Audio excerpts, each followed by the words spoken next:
Nangangarap na maging isang sikat na MLBB content creator na maging katulad ng ibang mga sikat katulad nila Inuyasha at Misaki at madami pa. Ikaw isa ka din bang small content creator kagaya ko? Ako kasi noon nung wala pang nagsusuporta sa akin ay nag-upload pero ako nagsimula talaga ako mag-upload sa TikTok.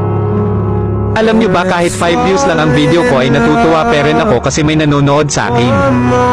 At kahit pa man ganun ay hindi pa rin ako tumigil sa pag-upload kahit na pangit ang video na ina-upload ko. Lagi kong iniisip na kung may pag-asa ba ako na maging katulad ng mga sikat na content creator.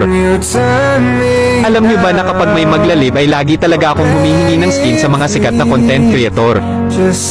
Wala kasi ako skin noon hahaha, simula nung na-download ko ang injector ay nagagamit ko na ang mga dream skin ko. Nung umalis si mama at pumunta ng Manila para doon magtrabaho, doon ko naisipan na ay kwento ang buhay ko sa Facebook at sa TikTok.